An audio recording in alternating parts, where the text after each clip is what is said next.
პირველ რიგში მინდა გთხოვოთ შეფასება იმაზე, რაც ნახა დღეს საზოგადოებამ, რაც ასე ვთქვათ, მოვუყევით, ხო? ნახვა ალბათ გადაჭარბებული ნათქვამია, ჩვენ ნახეთ პირდაპირ გადაწყვეტილება წერილობით და ამაზე დღეს ადვოკატი საუბრობდა, რომ ეს არის მათი შეფასებით ეს არის წინასწარ დაწერილი განაჩენი. თქვენ როგორ ფიქრობთ, ასეა? ნამდვილად მასეა, მოგესალმებით. განაჩენი რომ უკვე გადაწყვეტილია, ალბათ ბავშვები რომ დააკავეს ერთი თვის შიგნით უკვე ყველაფერი იცოდა, რა თქმა უნდა. დღეს საბა იყო ძალიან ხნედ, ღიმილიანად, მადლობა ბიჭებს ამისთვის. განაჩენს ნამდვილად ველოდებით, რა თქმა უნდა, ჩვენ ყველა როგორც ვიცით მიუსჯიან. მაგრამ წუხართ იმაზე, რომ ივლისში კიდე დარჩა 8 პროცესი, აგვისტოში კიდე დანიშნეს 7 პროცესი და რატო აწვალებენ ამ ბავშვებს და ამ მოსამართლებსაც რატო აწვალებენ? ბარემ დაესრულებინათ ივლისში და მოსამართლებიც დაისვენებდნენ. რა საჭირო იყო ეს ამდენი შოუ და გაგრძელება? კი, ახლა ჩვენ მოსამართლეს სიტყვა შოუ ძალიან არ მოწონს და ნუ იყენებთ ამ სიტყვას, მაგრამ ფაქტია, ხო?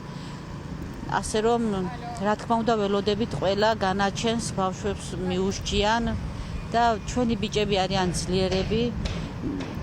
ამიტომ ჩვენც ძლიერები ვართ, განაჩენი ზვიადმა და ბიჭებმა გთხოვეს დედებს, რომ დასკვნითსო არ დაესწროთო, მაგრამ ჩვენ დედები პირობას ვდებთ, რომ არ უცილებლად დავესწრებით და არ ვიტირებთ.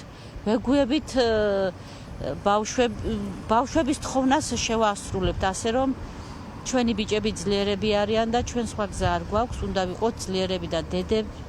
ჩვენ ბრძოლას რა თქმა უნდა ვაგრძელებთ, ეს იმას არ ნიშნავს, რომ გადაწყვეტილებას მიიღებენ, მიუსჯიან და ჩვენ გავჩერდებით. არა, ვერ გავჩერდებით. კაპიტან ნარგის, სხვათა შორის და შვილები ყავს გადარშენ.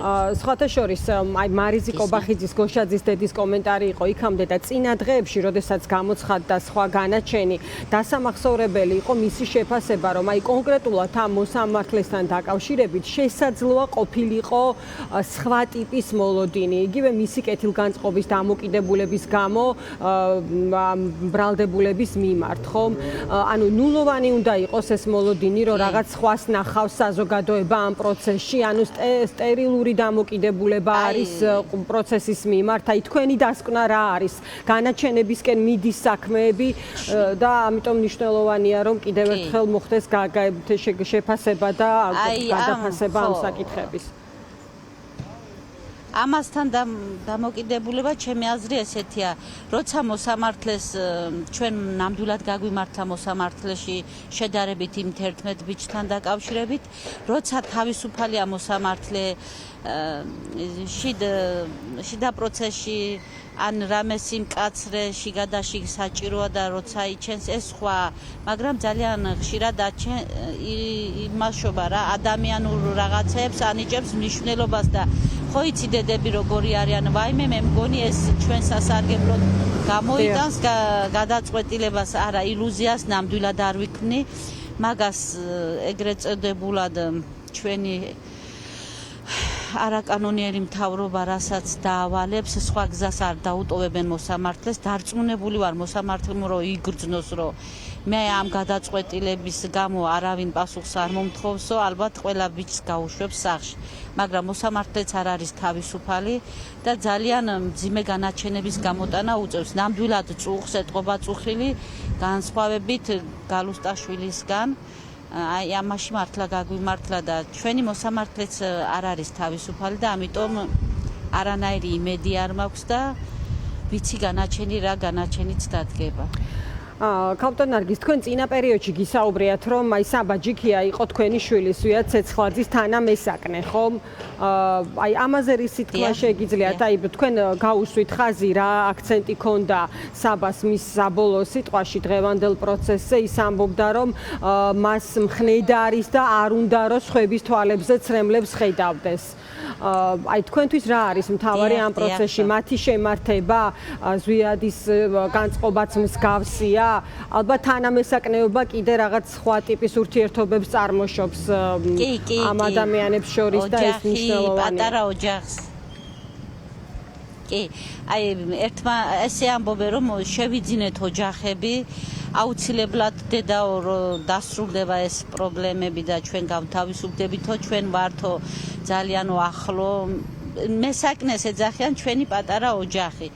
ასე რომ ერთმანეთთან დამოკიდებულება, ოჯახია და ასე რომ ვიცით საბამად ციცოდა დღეს რა გადაწყვეტილებას მიიღებდა მოსამართლე და გზად იყო ამ ყველაფრისთვის და მადლობა გადაუხადა ხალხს იქ ვინც მხარს უჭერდა საბას რომ მის გვერდით არის და ამხნევებს.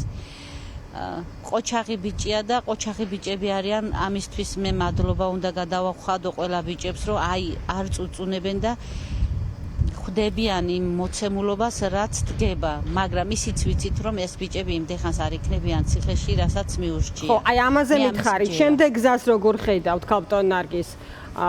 აი როგორ წარმოგიდგენიათ? აი თქვენი არჩევანი რა არის? ვიბრძოლებთ, ხო.